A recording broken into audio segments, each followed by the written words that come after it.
ابھی چند دن پہلے پاکستان کے مشہور کھلاڑی ارشد ندیم صاحب نے اولمپک گیمز کے اندر بڑا نام کمایا اور نیزہ بازی کے اندر انہوں نے پہلی پوزیشن حاصل کی اور 92.97 میٹرز دور جا کر ان کا جیولن گرا تو ساری قوم نے بڑی خوشی منائی اور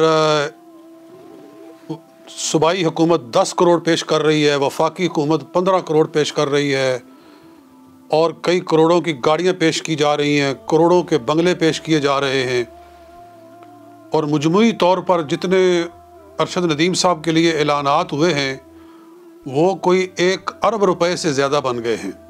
اچھی بات ہے، ہمیں بھی بہت خوشی ہے کہ پاکستان کے ایک سپوت نے پاکستان کا نام روشن کیا ہے۔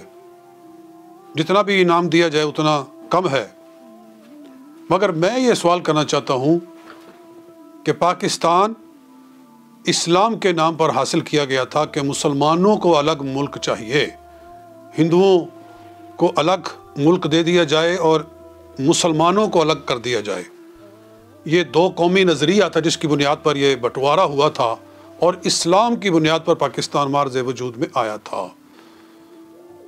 تو کیا وجہ ہے اسی 2024 کی ابھی جو پچھلا مارچ گزرا ہے 2 مارچ 2024 میں ہمارے ہی پاکستان کے ایک مایہ ناز بیٹے حافظ قاری محمد ابو بکر نے عراق کے اندر پوری دنیا کے اسلامی ممالک کے درمیان میں قرآن ریسائٹیشن کمپٹیشن کے اندر انہوں نے فرسٹ پوزیشن حاصل کی۔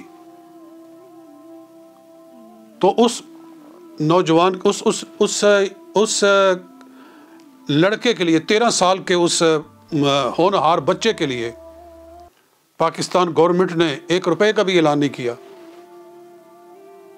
تو یہ کتنی حیرت کی بات ہے کہ آپ قرآن کی تلاوت کے حوالے سے، حسن قرات کے حوالے سے ایک بچہ پاکستان کا پورے وطن کا نام روشن کرے اور اس کے لیے 1 روپیہ بھی نہ اعلان کیا جائے، کوئی بنگلہ نہیں، کوئی کار نہیں، کوئی کچھ نہیں، اس کو یاد تک نہیں کیا۔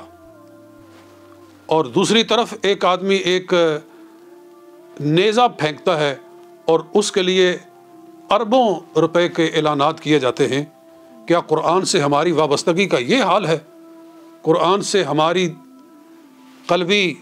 قلبی لگاؤ کا یہ عالم ہے؟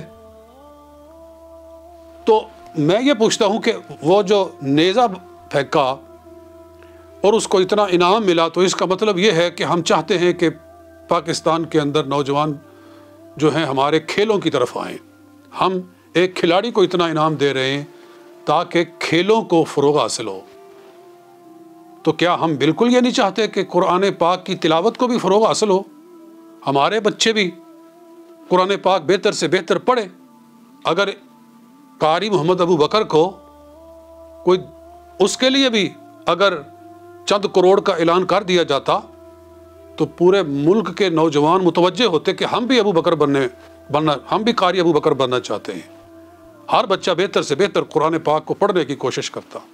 آج ہمارا حال یہ ہے کہ ہم چونکہ اجمی ہیں، ہماری زبان عربی نہیں ہے اور قرآن عربی میں ہے، تو ہم اکثر و بیشتر قرآن بھی اپنی پنجابی میں پڑھتے ہیں، قرآن بھی اردو میں پڑھتے ہیں۔ جو ہمارا لہجہ، جو ہمارا ایکسنٹ پنجابی بولنے کا ہے، اردو بولنے کا ہے، وہی ہم قرآن میں بھی چلاتے ہیں۔ اس کو کون صحیح کرے گا؟ وہ ایسے ہی صحیح ہو سکتا ہے نا۔ دیکھو ہم کہتے ہیں قل، اصل ہے قل هو اللہ احد، قاف بڑا ہے، ہمارے ہاں بڑے قاف کو چھوٹا قاف ہی پڑھا جاتا ہے اردو پنجابی کے اندر، تو ہم قرآن بھی ایسے ہی پڑھتے ہیں، قل هو اللہ احد، قل هو اللہ احد چھوٹے قاف کے ساتھ۔ جی صرف قاری اور جو حافظ جو جانتے ہیں وہی صحیح پڑھتے ہیں، باقی ساری دنیا قل هو اللہ چھوٹا قاف ہی پڑھتی ہے۔ قل هو اللہ احد قاف کے ساتھ، بڑے قاف کے ساتھ، اس کا مطلب ہے کہ کہو اللہ ایک ہے، اور قل هو اللہ احد کھا جو اللہ ایک ہے۔ جی یہ ہمارا حال ہے کہ ہم نہ جانے میں نہ سمجھی میں کیا سے کیا کر رہے ہیں۔ تو یہ قرآن کے تلفظ کی درستگی کون کرے گا؟